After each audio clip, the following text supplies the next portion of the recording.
It was a small town where everyone knew each other.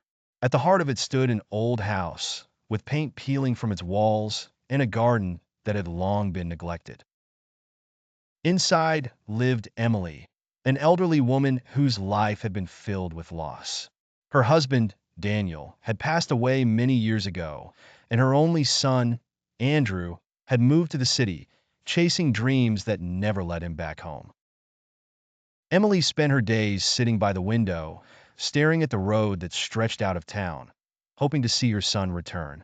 Each day, she wrote him letters, letters full of stories about the town, her memories, and her unwavering love.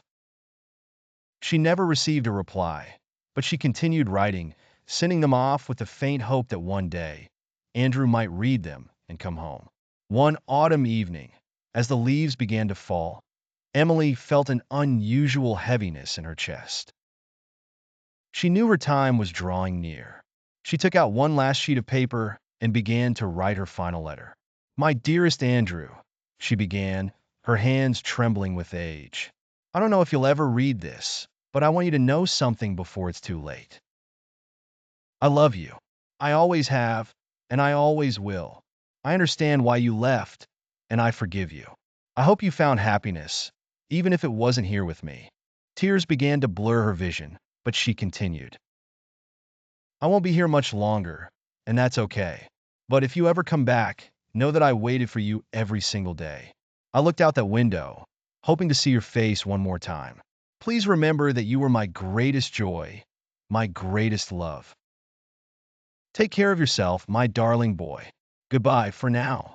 She folded the letter carefully and placed it on the table beside her, next to the hundreds of others that had never been sent. With that, she closed her eyes for the last time, a soft smile on her face, as if she had finally found peace. Days passed, and the town buzzed with the sad news of Emily's passing.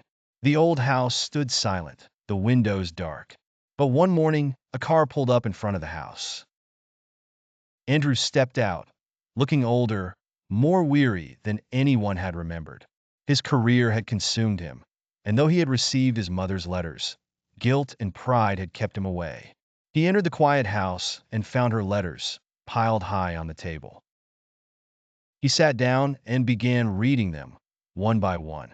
Hours turned into days as he read her words, each one filled with love, hope, and a longing that broke his heart. Finally, he reached the last letter, the one she had written just before she died. As he read it, tears streamed down his face, and the weight of all the lost time crushed him. He realized how much his mother had loved him, how much she had waited for him. Andrew buried his face in his hands, sobbing uncontrollably. It was too late. The house was empty, his mother gone, and he was left with nothing but her words and his regret. At her grave, Andrew knelt, clutching the final letter. "I'm sorry, Mom," he whispered through his tears. "I should have come sooner. I should have been there." The wind whispered through the trees as if carrying her response. He placed the letter on her grave, his heart heavy with the loss of what could never be regained. And so, the house stood silent once more, the letters untouched, but the love within them forever lingering in the air.